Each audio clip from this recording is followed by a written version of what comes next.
Good morning and welcome to another edition of The Elephant in the Room. And this time, once again, it is my pleasure and honor to be joined by my friend, lawyer Atsango Chesoni.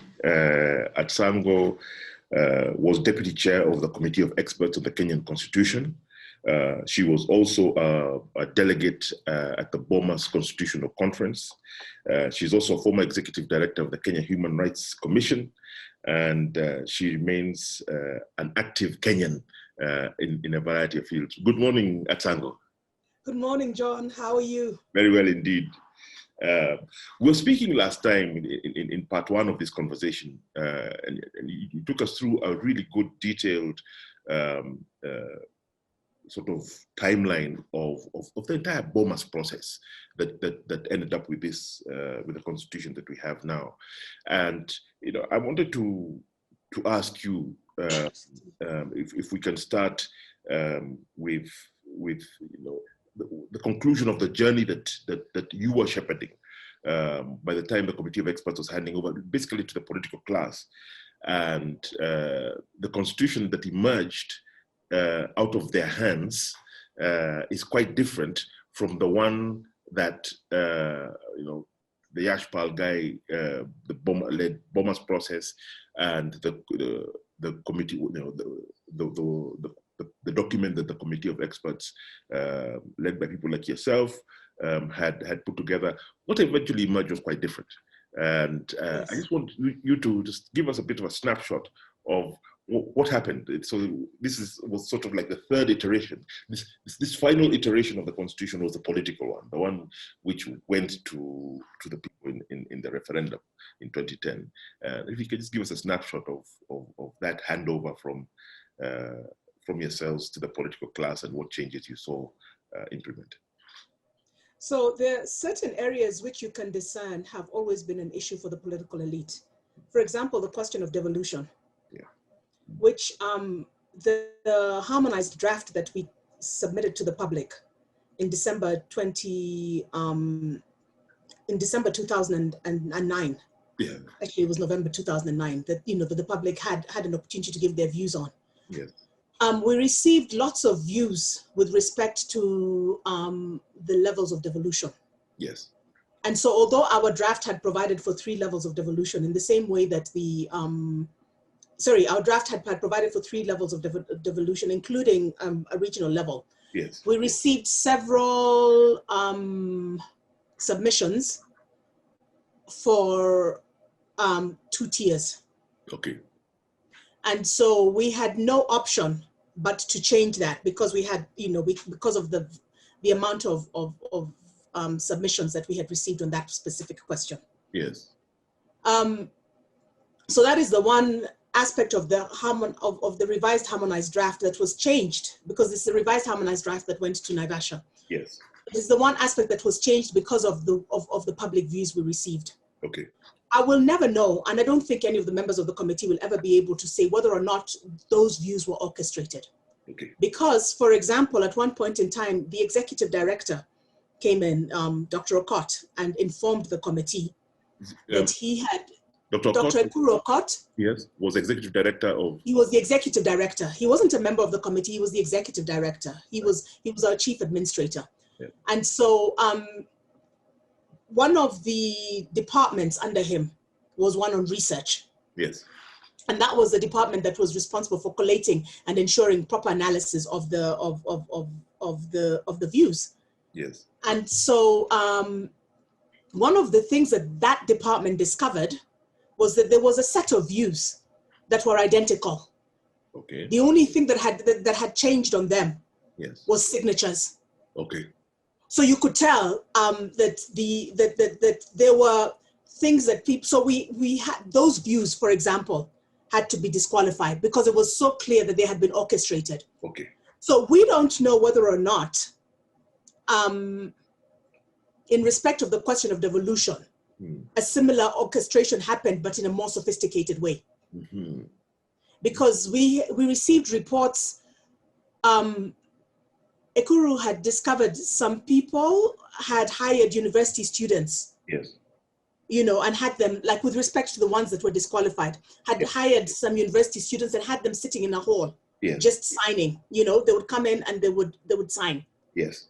So that was something that had an impact on the integrity of some of the views that we received. Yes. And we don't know whether or not the submissions on devolution was similarly orchestrated, because devolution had been a hot potato even in Bomas, you know, and as I pointed out, the late Odhiambo Bai was killed because he was the chair. You know, we believed as delegates, you know, that the fact that he was the chair of the committee of the committee on devolution in Bomas led to his death. So devolution has been a contentious issue throughout and remained a contentious issue throughout the process.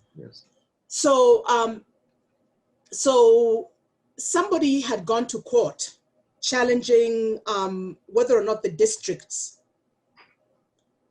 that, because remember the late President Moi had a habit of just creating districts. That's right. And President Kibaki, the former President Kibaki, did the same thing.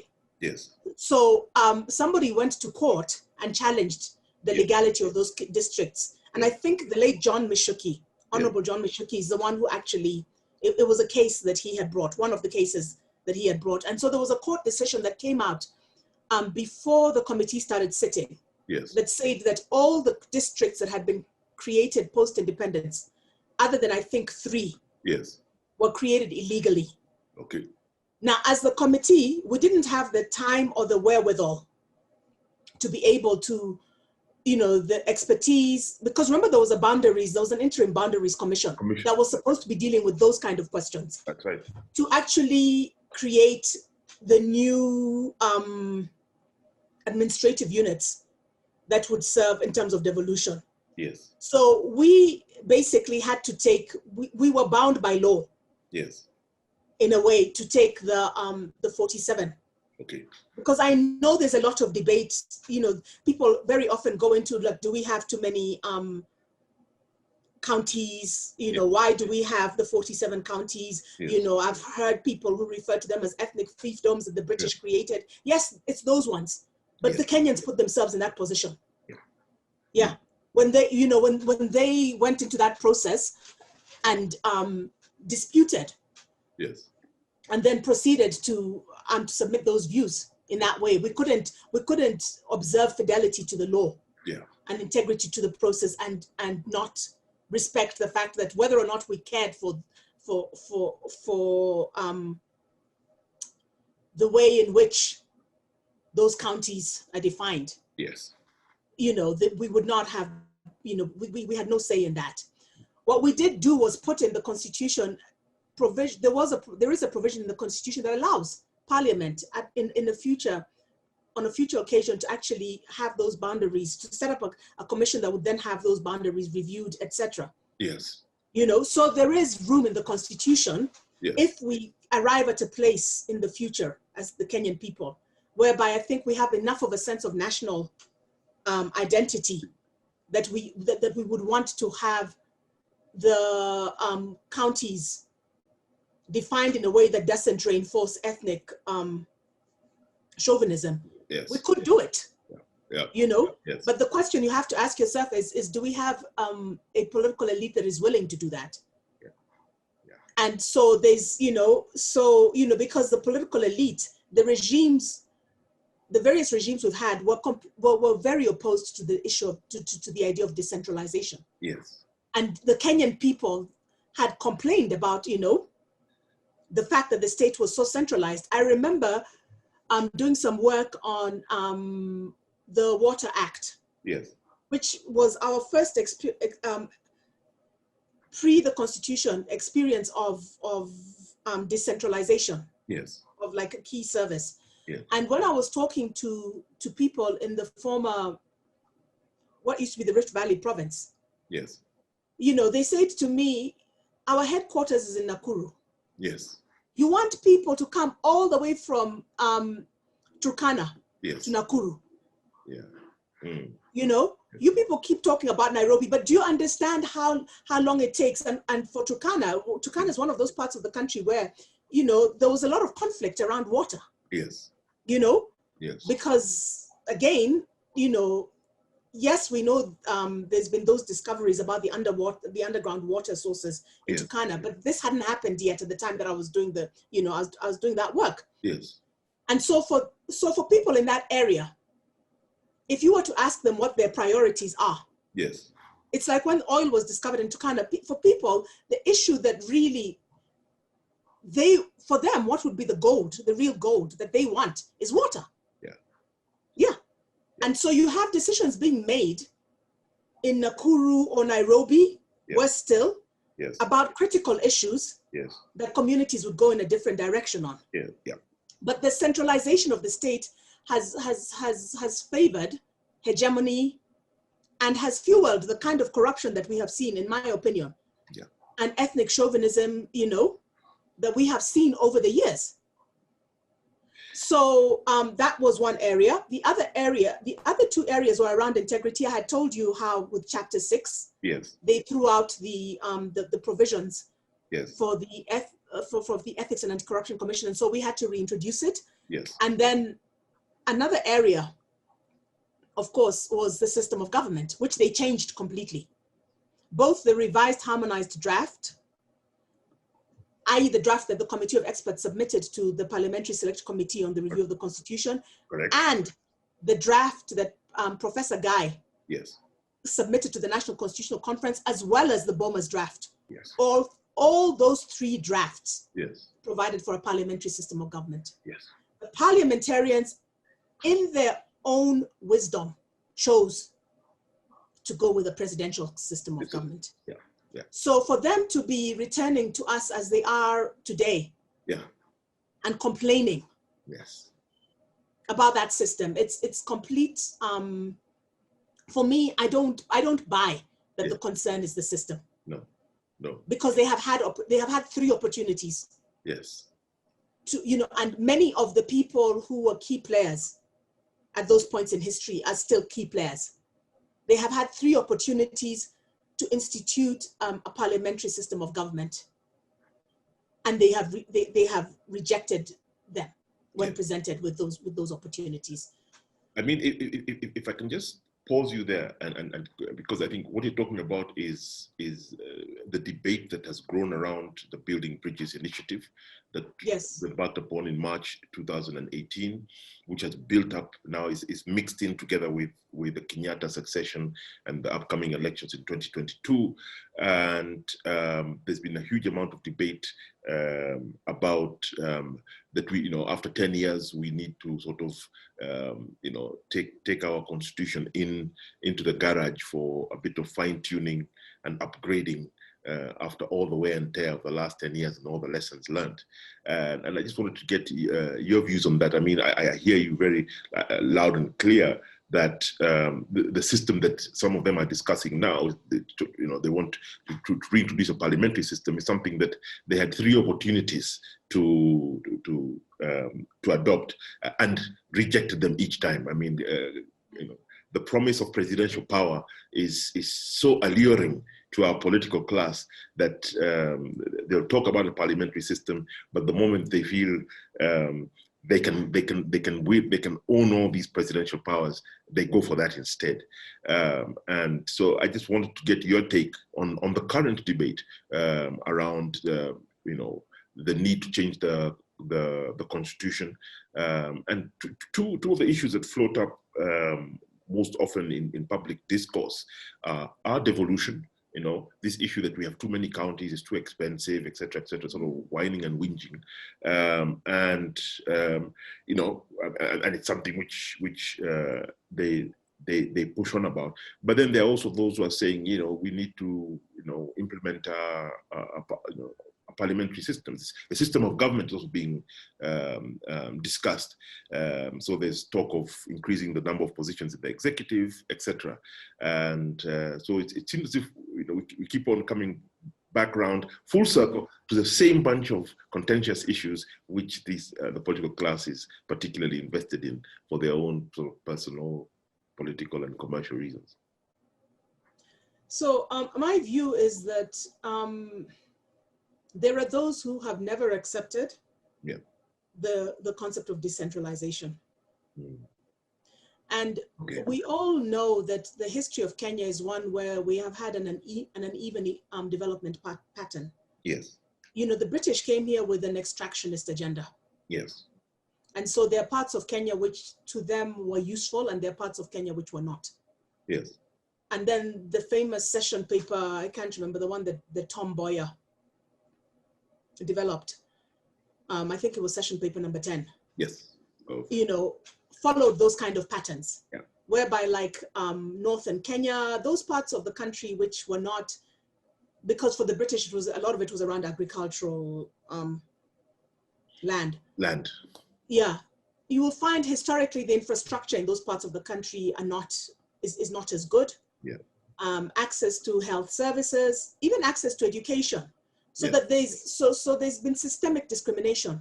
Yeah. That means that people, if you come from certain parts of the country, you just will not have had an opportunity. And then there's other parts of the country where we go back to generations of our grandfather and people are university educated. Yes, that's right. You know, and so when you have a job opportunity, people who come from the parts of the country where we've had these facilities, of course, are overrepresented in terms of who has the kind of academic qualifications and even experience, the kind of qualifications that would enable them to enter, you know, to enter public service, for instance. Yes. You know, it's a similar disparity with gender, because I say to people, I don't know, that most people don't realize that Alliance girls did not have a physics laboratory and they didn't have facilities for physics.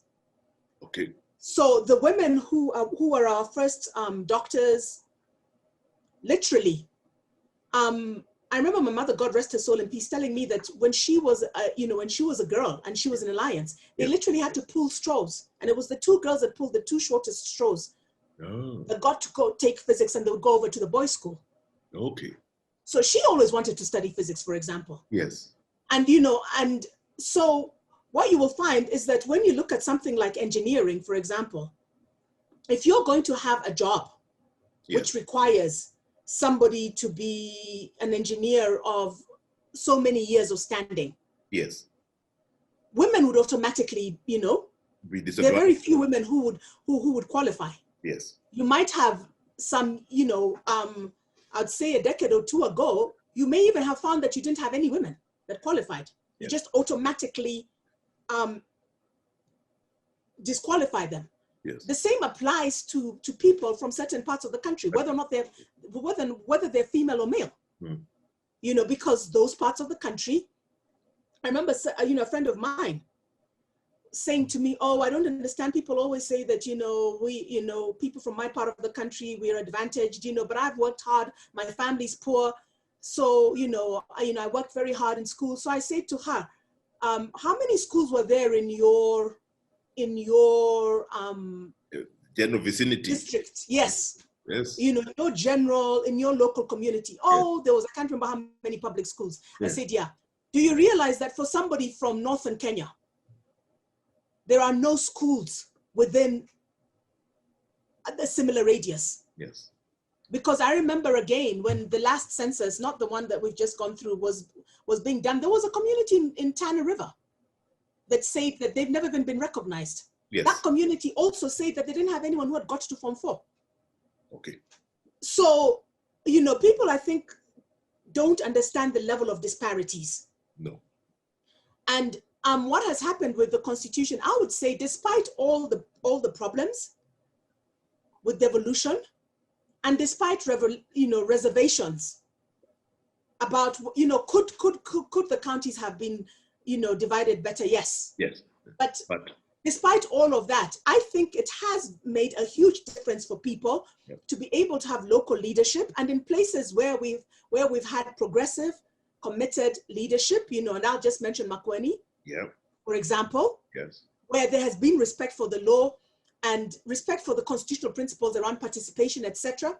The quality of life, I think, if you go and speak to people in rural areas across the country, for most people, it has improved because devolution has brought opportunities. For example, simple things like, because you now have local presence in terms of public office, they've had to be accommodation facilities. Yes. In little towns. Yes. So, you go to your rural area and you find, there's all sorts of facilities available now. Yes.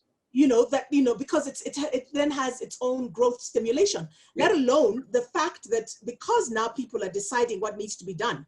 Yes. I think, economically and development-wise, it enables them to engage in priorities that are actually genuinely the priorities of those parts of the country. Yes. So I think that these claims are actually red herrings, and it's an attempt to still claw back on the gains made vis-a-vis devolution. I don't see the Kenyan people. It is the one thing which I'm confident. Yes. I don't see the Kenyan people agreeing to be taken back to a centralized state. That one, it doesn't worry me. Yeah. I mean, there will be fights, there will be all the rubbish that is happening. Yes. But I think that has taken a strong enough hold. Yes. That a lot of the battle is around accountability at the local level now.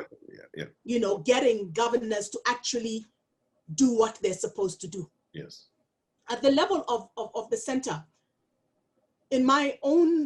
this is just my own opinion. Yes. I cannot provide concrete evidence. Yes. But you see, one of the things that devolution has done is that you have people who are, first of all, with the first post-constitution, the new constitution election. Yes. I think it did help, it did contribute towards some dispersion of tension. Yeah. Because people they didn't get the presidency. No. But at the local level, at least they got their own, in 2013. Yes. They got people who would, at their local level, would be able to have some say and have some budget that enabled them to deliver at the local level. To deliver, yes, exactly, at that level. Yeah. Now, what I am sorry to say, with all due respect to prospective incumbents for 2022, I have a bit of a feeling that, you see, we now have governors who've done 2 terms. Yes. And who have distinguished themselves. Yes. And who have begun to develop national profiles. Yes. So they now not only have to contend with some of the usual suspects. Yes. You have some people who have a track record that could be snapping at their heels. Correct. So some of these demands for additional tiers, etc., one has to wonder whether or not it doesn't have to do with, again, containing potential competition. I'm sorry, it's just one of those things that sits at the back of my, my mind when I hear some of these, some of these questions being raised. I mean, it is because we do have. I mean, you talked about Makueni. The governor of Makueni is on his last term. I mean, he cannot stand to be governor of Makueni again. So these are accomplished individuals who do pose a potential political threat to the incumbents. And but I'll just take you back a little bit on that. And I hear you. I mean, this sort of morbid fear amongst a section of the elite of devolution in particular was all the way through. But now we have a new debate that has been kicked up around the Building Bridges initiative and comments attributed to Mr. Francis Atwoli, who's the leader of the Central Organization of Trade Unions. And he's been playing a sort of political brokerage role and meeting politicians at his home, working towards the unity of Luya politicians, etc. But one of the things that he has said, as he seems to get closer to the center and to be at the center of this realignments that are taking place as we go into 2022, is that he said, well, if we change the constitution in the coming months under this Building Bridges initiative, then there is no reason why President Kenyatta cannot stand again for president. After all, the constitution will have been rebooted in the same way that President Moi in 1991, after the change of the constitution and the reintroduction of multi-party politics, said, well, yes, I've been in power for all these years, but we have a new constitution, so this constitution should not be applied retrospectively, and I can stand for another couple of terms, and that it could be a red herring, but that proposition has been put on the table this last weekend by Mr. Atwoli, and I just wanted to get your views on that as these machinations continue. So again, I consider the whole debate about system of government as a red herring. Okay. Yeah, I don't think that it is about inclusion. They cannot say that it is about inclusion because the constitution as it is right now has several provisions with regards to inclusion. Yes. Article 10 provides for inclusion. Yes. As one of the principles of national government. Yes. So as one of the principles of one of the principles and values. Yeah. Yeah. One of the constitutional principles and values. Yes. The whole BBI process itself has been extremely opaque. Yeah. Yeah. And so I have reservations about whether or not a process that is clouded in opacity can then ensure inclusion.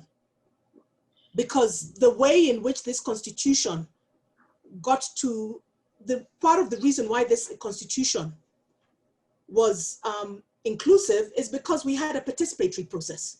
The process that birthed it was participatory. Yes. And given that participation is one of our principles and norms that has been developed over the process, why would we have the people being excluded at this point? Yeah.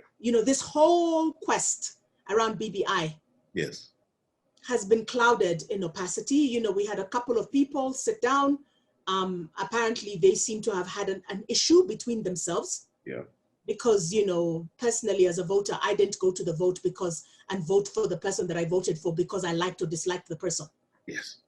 I personally, I am an individual who votes on the basis of the policies the person has proposed. I do read party manifestos and, so, there are people whom I'm very fond of who have put forward few views that, ideologically I just don't agree with. I had an opportunity to elect somebody that's actually a long-standing family friend as my local MP. And chose somebody in 2013 and chose somebody else. Yes. Not because I dislike the other candidate, but I felt that the candidate whom I voted for in 2013 as my local MP was somebody whose ideological position was one that I share. Yeah, okay.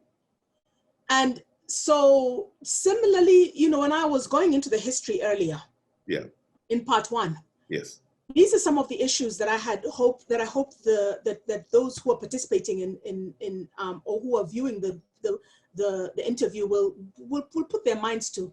The fact that historically, every single time we've had what I call a mandatory transition, there's been an attempt to manipulate things to ensure that whoever it is that really controls the regime of the day can continue to perpetuate themselves in various ways, either directly or indirectly. And so, for me, that is the context in which I perceive this whole discussion around the executive and the system of government. I don't believe that this is an authentic, that it's premised on an authentic attempt to create a more inclusive executive. Because if you look at I think it's Article 103. Yes. Is. Yes. Just give me a second. On the executive. Yes. Oh no, sorry. 132, not 103. You can see why I didn't end up as a medical practitioner. Yeah, mathematics is not my forte. and I'm a poet who does not remember. It's 130 sub article 2. Yes. It's article 130 sub article 2. Yes. So it talks about the composition of the national executive. And it says the composition of the national executive shall reflect the regional and ethnic diversity of the people in Kenya, Yes. of Kenya. Yes. So right there, if the national executive does not reflect that regional and ethnic diversity, Yes. is it because the constitution does not provide for it, or is it because the regime of the day doesn't want to implement is not respecting the principles? Yeah, exactly. Yeah. You know, it's been the same question on gender. Yeah. You know, we're meant to have 1/3 in appointive offices, not just elective. Why don't we have the 1/3 in appointive office? Correct. Yeah. You know, so for me, if the politicians are unable to respect these minimalistic principles, are they going to respect them after they redraft the constitution? And so to me, it says that the problem is in our political culture. It's not a legal problem. No. Yeah. No. I mean, before 2010, yes, we had a legal problem. Correct. For most of these issues. Yes. That's been resolved. That's been resolved. Yeah. Yeah, it's the fact that we don't have a culture of constitutionalism, the fact that our political elite do not respect the rule of law. Yes.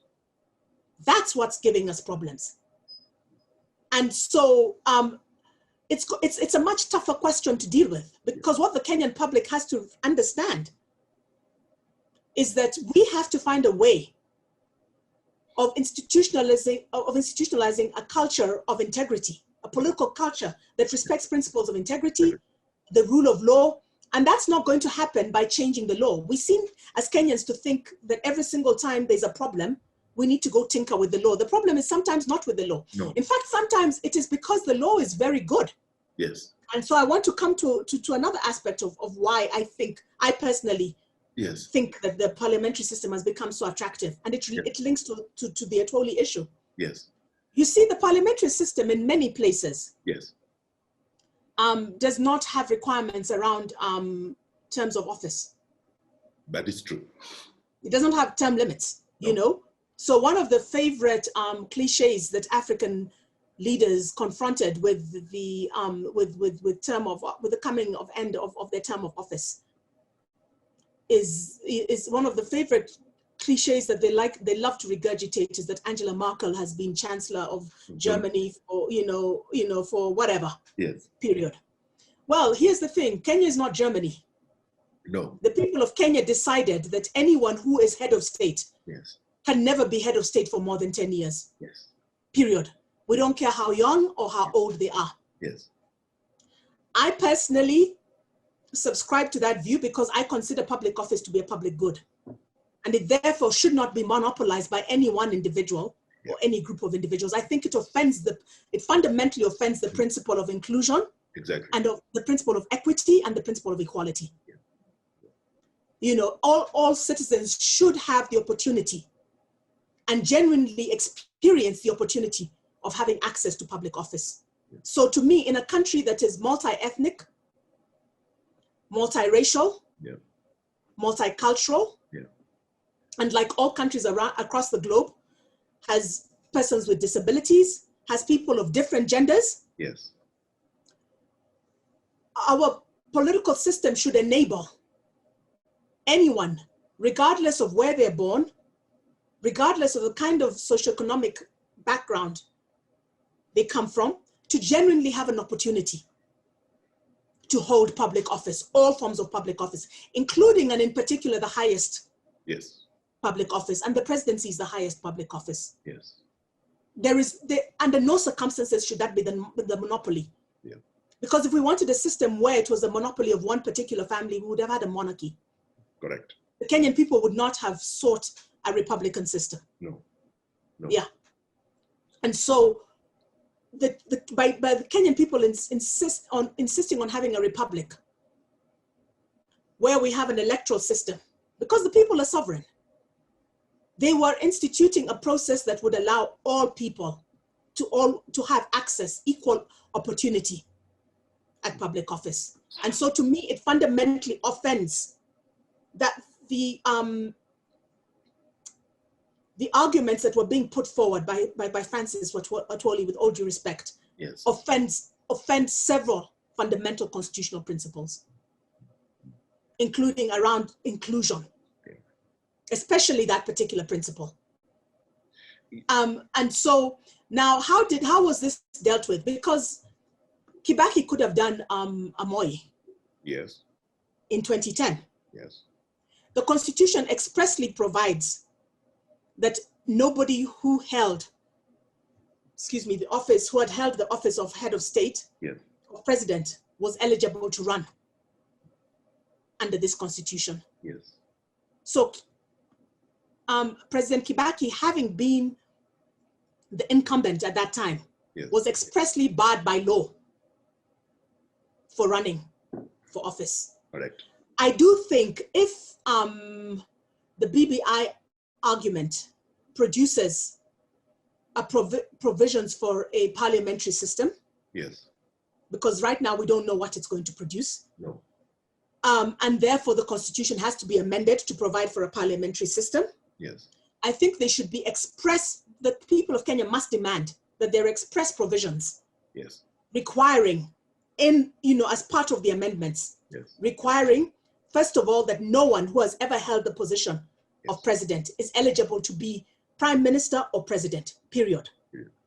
That once the new constitution goes into force, yes, again, yes, persons who will have been president yes, cannot be prime minister, yeah, and persons who will have been prime minister cannot ever be president, yeah, and that both of them are restricted to a 2-term limit. yeah, yeah, Because you can't have term limits for prime ministers. no, Many people don't realize South Africa is actually a parliamentary system. no, They call that person a president, but it's he or she is actually a prime minister. That's true, yeah, because they have to be the leader of the majority party. correct. It's the same thing with Botswana. Yes. Yeah. And so you can have term limits in a parliamentary system. As well. Let me, because I want to throw in one last question, Atsango, because I'm sure this is a moving target, it's a moving issue, so we'll be coming back to it as the politicians try to sort of manipulate the constitution at this time. But you've had long experience in civil society, mm-hmm, and a lot of the energy for the constitutional changes that you helped to shepherd as a Bomas delegate, as vice chairperson of the committee of experts that produced the constitution that we have today. All of that energy, the articulation came out of civil society. That's how a couple of people like yourself and pulled into these positions, you've been talking about it, now do it. And but I wanted to ask you about civil society, because it's ironic that 2010, the new constitution is promulgated, but then it proceeds to herald perhaps the most uncomfortable, unfavorable time for civil society, especially civil society organization is involved in governance, like the Kenya Human Rights Commission that you used to head, which ended up in court with a huge tax bill. The offices were being raided. AfriCorp the same. So new constitution comes in, which heralds this new era, this new social contract, ostensibly, but the relations between that segment of society that had been so key in doing the thinking, that gave oomph to the constitution making process, the relationship between them and the elite seems to collapse, and that alienation. The Jubilee administration, is totally alienated from civil society, and totally wedded to making money is the primary objective. But I wanted to ask your view on this kind of situation, and also with the churches. Let's face it, our religious sector was very, very instrumental in pushing the constitution making process, in helping to bring Kenyans together in the Professor Yashpal's guys process around the country. They were supportive of it. We've seen a fragmentation there that has has affected all these formations in our society. But I wanted to talk about civil society and what you've been able to observe. So I'm an accidental student of history. Okay. I originally was somebody who thought you'd go to medical school, and I think under the old system, you were either a science or, So I was one of those physics, chemistry, biology students, and therefore did not study history in high school. Okay. And I'm very glad I didn't. Okay. Because it has meant that the bits of history that I've learned have been very much directed by things that I'm interested in. Yes. Yeah. Mm. And so one of the things that I did several years ago, many years ago now, it's over a decade. One of the first proper jobs I got after I graduated and I came home and, was looking for work, as we all do. Mm. I was a research assistant to a consultant who was doing work on civil society. Okay. Yeah. Okay. I had stumbled into civil society because when I was away from home in university, I was friends with many people who were in exile. Yes. And got involved with working with them.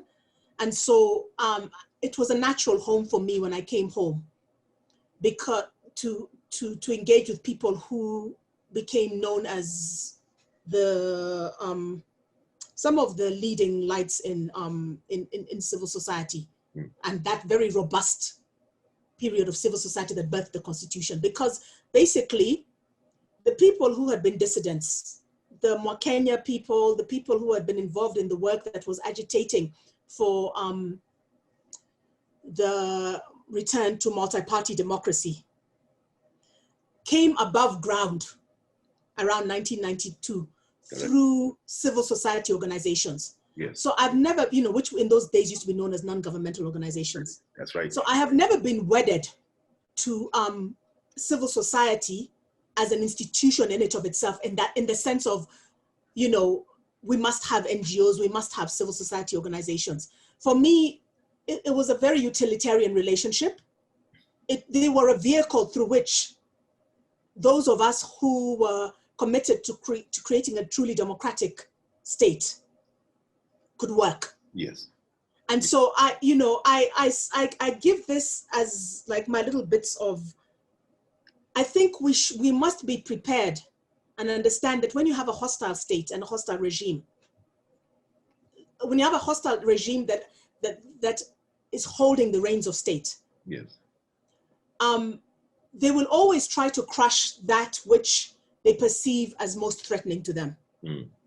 So one of the things that I learned when I did this work in the mid 1990s, to late 1990s, when I was the research assistant, was that we had a similar thing happen with the trade unions in the 1960s, early 1970s. Because Tom Mboya, Mark Singh, a lot of the people that had organized around independence and that were part of our liberation struggle, we often talk about the armed aspect of the liberation struggle, Yes. The Kenya Land Freedom Army, Mamao, we talk about that bit. Yeah. We do not, many of us have forgotten about the role that was played by the trade unions. Yeah. And so Jomo Kenyatta understood that the trade unions needed to be subdued. Okay. The trade unions had birthed Mboya. Yeah, that's right. Mboya needed to be contained. Yeah. Atsango Chesoni told us in those early constitutional conferences that the provision in the old constitution that said that you couldn't run for the presidency if you were not yet 35 was expressly put there to stop Mboya. Okay. Yes. It was literally put there to stop one individual. So there was overt moves like that, but there was also covert ways of containing potential political threats. And so one of those was the trade union movement. So the trade unions, the labor movement became very controlled. There were laws put in place, determining how many trade unions you could have. There was this beginning of a marriage between trade unionists and the state. Yes. And with all due respect to them, I don't think the labor movement has ever I think like the pinnacle probably of the labor movement, if we were to look at at Kenyan history, for example, we will find was probably in the 1960s. That's right, yeah. You know, 50s. And in the 1950s. Yeah. Now, I think the current regime, and this work actually began before the current regime, I think even with the Kibaki regime, yes, because we had this opposition to Moi that came out of civil society, you know, because civil society was the home and it was the shelter where many of those who were very active and part of the constitutional reform movement and the movement for democratic change, because this was the shelter where they hid, it was targeted. Yes. I think this regime came in with a very clear agenda to systematically ensure that the pacification of civil society, and specifically of civil society organizations, because civil society is actually that which is outside of the state. So it's not just the civil society organizations. Correct. Yeah, and so it has been an intentional, systematic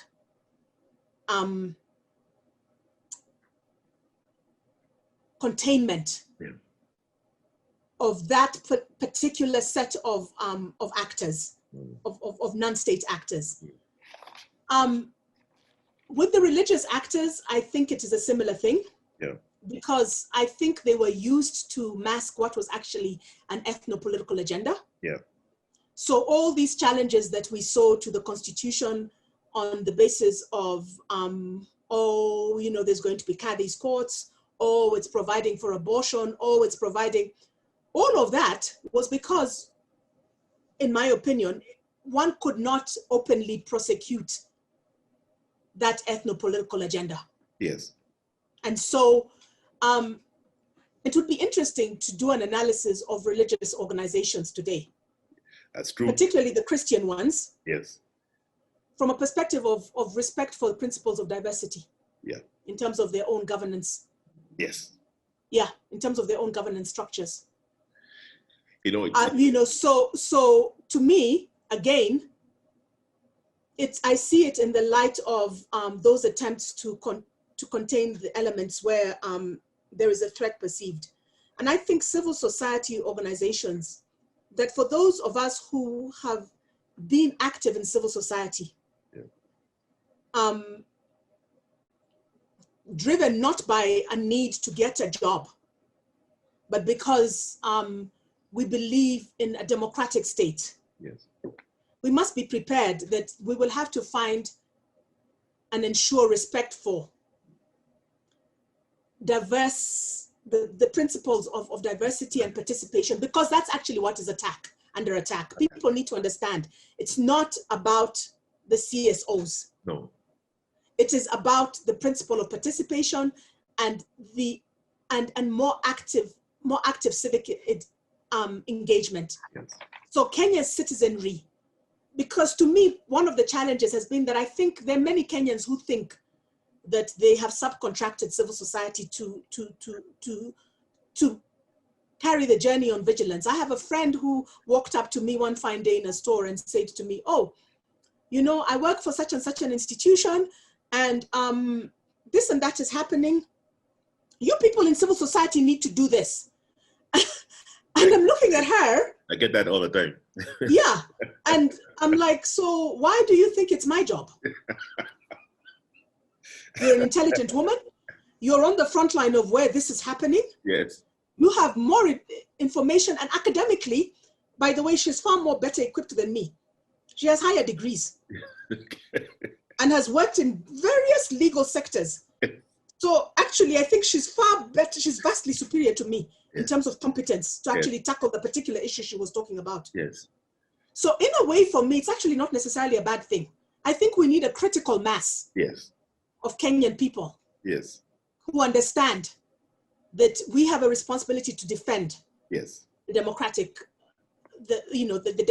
gains that the Kenyan people have made. Yes. Yeah. And so in as much as, of course, I am not happy about the fact that, you know, those of us who work in civil society have been persecuted. You know, I was reading yesterday about a senator allegedly crying because he received death threats, and I thought, oh my goodness gracious me. Yes. You know, I think it's very wrong that this has happened. Yes. But I wish you knew the kind of things that many of us who have walked certain paths have endured. I think it's good to have if we were to have ever even publicly talked about those things, yes, regardless of whether it is slander, yes, which has probably been the mildest, yes, through to libel and through to actual threats being followed, I don't know what, yeah, many things. And, you know, and then for me, it's ironical that he then is asking for police protection. You know, many times in my own experience, those threats were often sent through the police, through police officer.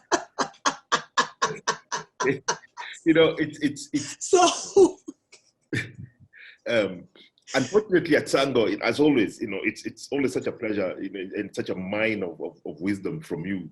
And you know, we've been timed out yet again, so we're going to continue this conversation because I'm told there are developments that are imminent around the Constitution.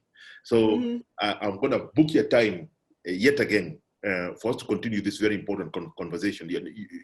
You've provoked my thinking. Especially around what happened to the trade unions in the 1960s. Yeah. And the great irony that the now head of our trade union movement has become the primary sort of lightning rod for the political elite in terms of the political machinations that they are trying to effect before the next elections. But you know, we have to accept that our trade union movement never really recovered from the blows it took in the 1960s.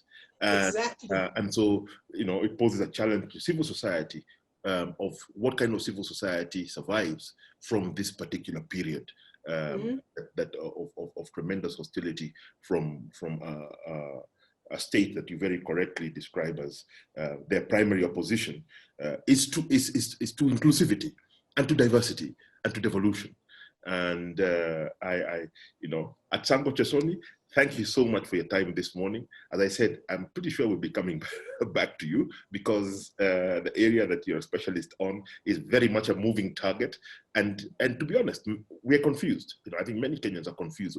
You know, we know what the politicians want, but are concerned about what it means for us. So if you don't mind, I'll be knocking on your door virtually again for another interview. Atsango Chesoni, thank you so much. Thank you, John. Great.